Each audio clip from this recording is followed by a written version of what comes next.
I mean, it's this book, this book is special, and I knew it was special when I read it. I mean, obviously, I had like I dedicated 5 years of my life to making it. I believe in this book. I believe in the Hail Mary.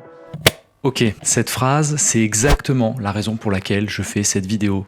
Où je me suis dit un truc. Oui, on est habitué aux interviews américaines à entendre parler d'enjeux et d'implications des acteurs, parfois et souvent en mode un peu bullshit. Mais dans ce cas, je peux vous dire que Ryan Gosling ne ment pas. Il dit juste réellement à quel point Project Hail Mary ou Projet Dernière Chance en français est un film primordial pour lui. Pas pour l'argent qui doit se faire, mais en termes d'investissement personnel. D'ailleurs, moi je pense que pour Ryan Gosling, Projet Dernière Chance est probablement un des paris les plus risqués que l'acteur a pu prendre. Et peut-être le film le plus personnel de toute sa carrière, rien que ça. Parce que quand on regarde dans les coulisses, on comprend que le film aurait pu ne pas ressembler à quoi il ressemble aujourd'hui sans son implication. Agissant comme un architecte principal d'une des productions les plus ambitieuses de son studio et peut-être comme une œuvre qui pourrait marquer la filmographie de cet acteur déjà reconnu. Parce que oui, l'histoire derrière ce film est presque aussi fascinante que de regarder le film lui-même.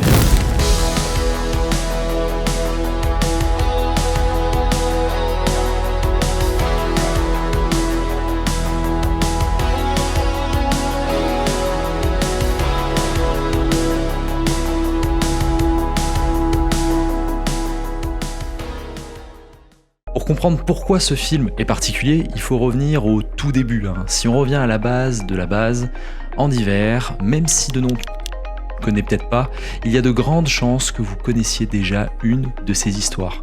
Andy Weir est un écrivain américain, mais à la base, c'est même pas un auteur, c'est un programmeur informatique passionné de sciences et de physique, et on va dire que ça se ressent vraiment dans ses romans, mais vraiment. En 2011, il publie un livre un peu particulier, The Martian.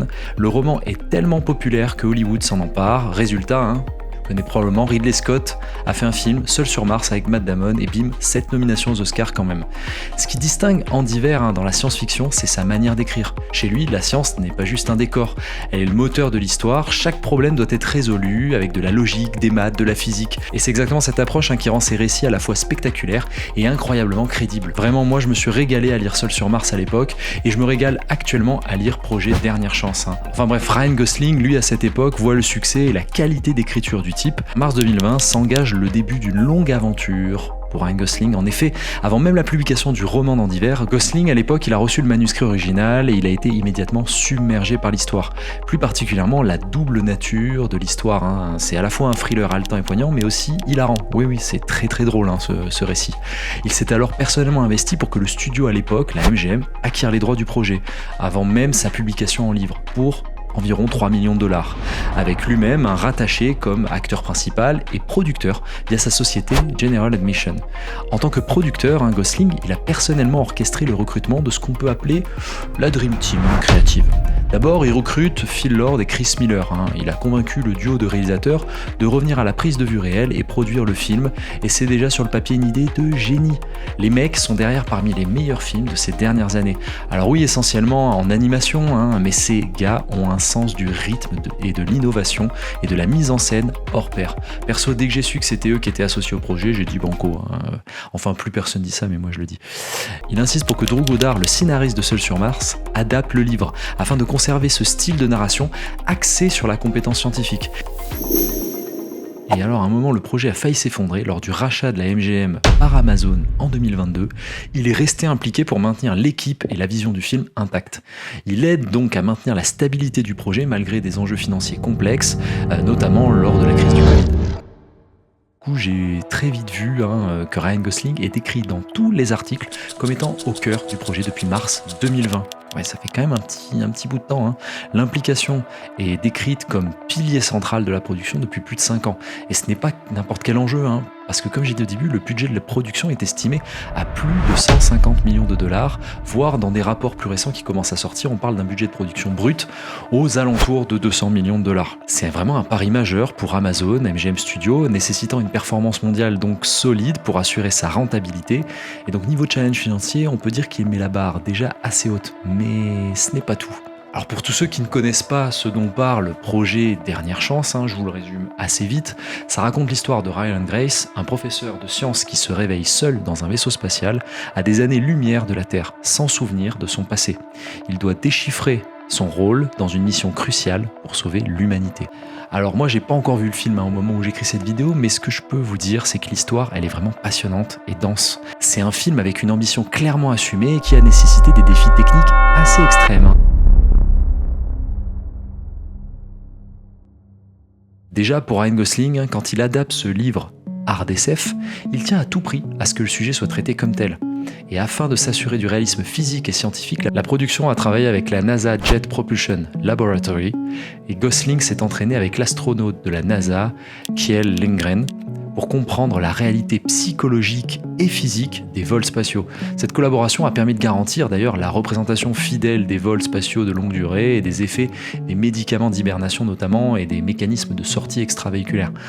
Tout ça c'est déjà technique, mais attendez de voir le film ou le livre d'ailleurs. L'auteur Andy Weir a lui-même calculé toutes les équations mathématiques apparaissant sur les tableaux blancs et les écrans du vaisseau pour garantir leur justesse. Donc le tournage principal il a débuté le 3 juin 2024 au Royaume-Uni et s'est achevé en octobre 2024.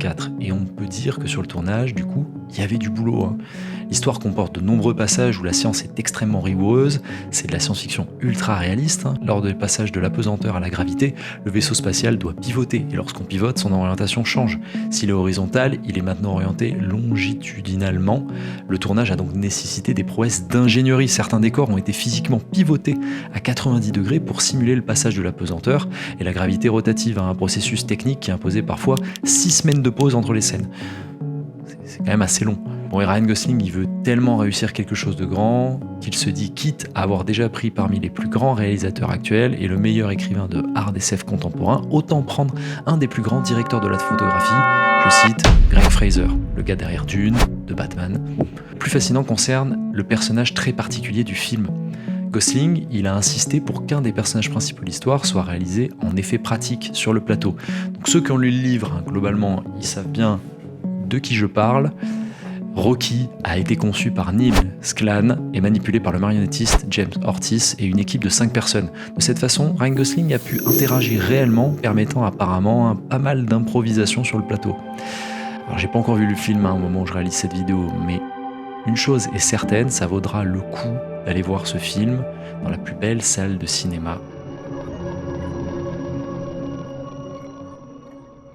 J'ai listé pas mal d'éléments qui montrent que le Ryan, il a mouillé le maillot pour essayer de proposer une aventure spatiale digne des plus grands films du genre. Mais pas que. Parce que depuis le début, je dis qu'il est impliqué à fond, mais pour moi, il y a un élément important qui le démontre. C'est le rôle qu'il décide d'incarner. Parce que Ryan Grace, dans le roman, c'est clairement un contre-pied au héros stoïque. Quand on a lu le livre, on sait que le personnage qu'il dépeint est un homme ordinaire, terrifié et initialement amnésique, qui doit surmonter ses propres peurs pour sauver l'humanité. Je pense que Gosling, il voulait aussi absolument prouver quelque chose, suite aux critiques qu'il se prend souvent en pleine tête. Alors attention, pour moi, Ryan Gosling n'a rien à prouver à personne. Si on regarde un peu en détail sa filmographie, on se rend compte de la variété de jeux dont il est capable. Mais pour une majorité de personnes encore, aujourd'hui, Ryan Gosling, ça reste l'androïde statique de Blade Runner 2049, un Neil Armstrong qui retient ses émotions dans First Man, ou encore un conducteur mutique dans le film Drive. Bref, un mec taciturne et muet la plupart du temps. Il était, je pense, impératif pour lui de s'éloigner des archétypes de héros stoïques qu'il avait déjà explorés. En jouant Ryan Grace, il s'éloigne volontairement de ces archétypes pour incarner un homme ordinaire, un professeur de sciences de collège qui, selon les propres mots de l'acteur, est terriblement effrayé par la tâche qui l'attend. Au final, Project Hail Mary, c'est pas juste en fait le nouveau film de Ryan Gosling. C'est un projet clé de sa filmographie, qu'il réussisse ou non d'ailleurs à toucher les spectateurs, et ça restera comme une de ses implications majeures en tant qu'acteur, producteur et architecte créatif du film. Alors, est-ce que Project Hail Mary réussira à devenir un classique de la science-fiction ou simplement un blockbuster de plus? Alors dites-moi ce que vous pensez en commentaire, je vous donnerai mon avis aussi une fois que j'aurai vu le film sur mes réseaux. Pensez surtout à vous abonner parce qu'ici on va parler de cinéma autrement et chercher à tout savoir sur ce qui se passe derrière l'écran. Salut!